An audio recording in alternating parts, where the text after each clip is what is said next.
Hello, this is Dallas James with the Royal Levitical Priesthood Ministry, and today I want to talk about something that happened over the last week that has produced the most significant methodological release the SHIELD protocol has ever had. It's called SHIELD 15.2, and what I want to do in the next 9 minutes is tell you what it does, why it exists, and what it changes about everything that comes after it. A little context for anyone new. The SHIELD protocol is the statistical framework underneath the life force experiment. It analyzes cryptographically seeded draws from the Urim-Thummim version corpus. Every transphysical testimony volume, every witness battery, the Great Whistle Sign series, they all run on SHIELD. So when SHIELD changes, everything downstream changes with it. Here's what happened. A week ago, I submitted the complete 15.1 specification to an independent AI system for adversarial methodological review. I told it, be hostile. Don't pull punches. The response was substantial. 12 sections, 65 citations. My first instinct was to write a defense. The audit had misread several things. It conflated my Dominion triad with the political movement called Dominion theology, which my work has nothing to do with. It treated my UTV's larger verse count as interpolation when it actually reflects the inclusion of Enoch and Jubilees in the Dominion order canon. It called word frequency comparison of Trinitarian vocabulary and abuse, which it isn't. I sat with those corrections and noticed something. Every correction I had was true, and every correction left the underlying methodological objection intact.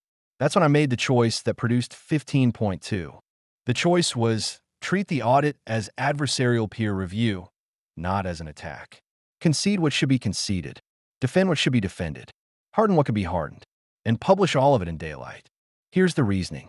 If the signal SHIELD detects is genuine, if cryptographically random draws really are producing non-random clustering at the rates I've been reporting, then more rigorous statistics cannot hide that.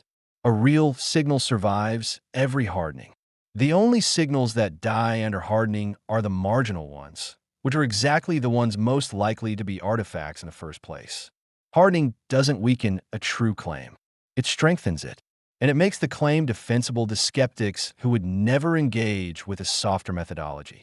So what does 15.2 actually do? 6 things, and I'll walk through them quickly. First, the marker lexicon, the list of terms that defines what makes a verse get tagged identity, priesthood, governance, temporality, becomes a published, hashed, version-locked document. Anyone can read it. Anyone can implement their own tagger from it and check my work. The single most important methodological question, what makes a verse get tag P, finally has a public answer. Second, the convergence confidence index weights, the guidance detection indicator formula, the PBI definition, all the proprietary internals get published. No more black box.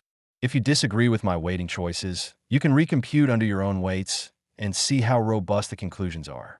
Third, I add Benjamini-Yekutieli false discovery rate control alongside the existing Benjamini-Hochberg and EBH.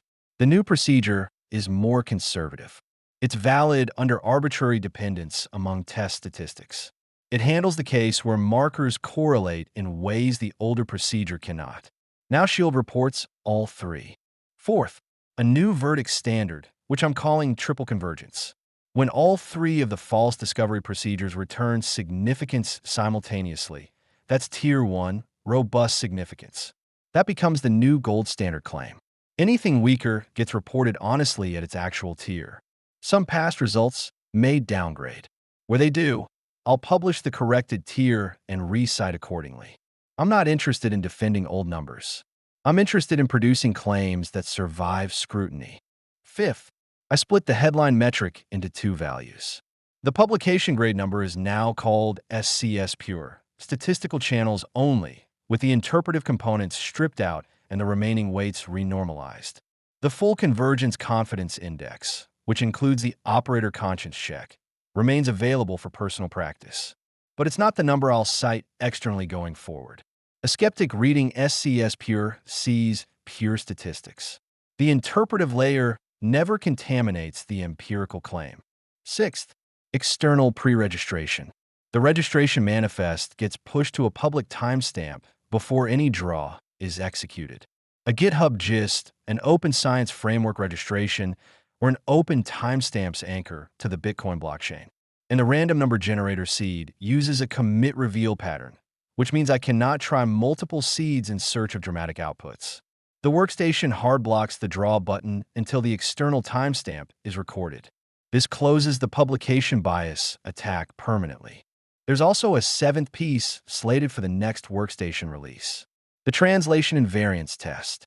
The same draw indices get executed against the King James Version with a lexicon-mapped tagger to measure how much of the signal is corpus invariant versus translation-specific. That's the test every skeptic eventually asks for. Does this work on the KJV? The honest answer is, we'll publish what we find. If the signal survives translation, the case becomes much stronger. If parts wash out, the surviving signal becomes sharper and more defensible. Both outcomes are publishable. Both outcomes are honest. I want to close with what 15.2 does not settle. SHIELD measures whether observed clustering departs from chance. It cannot identify what is causing the departure. The leap from non-random to divine communication is theological, not statistical, and no methodological upgrade ever collapses that distance. What the protocol produces at its best is an unimpeachable empirical finding about clustering. The interpretation of that finding remains where it has always been, with the reader, with the practitioner, with the community of inquiry. That is actually the correct division of labor. The protocol's job is to be statistically unimpeachable.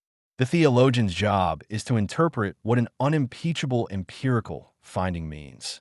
SHIELD 15.2 brings the protocol substantially closer to discharging its job.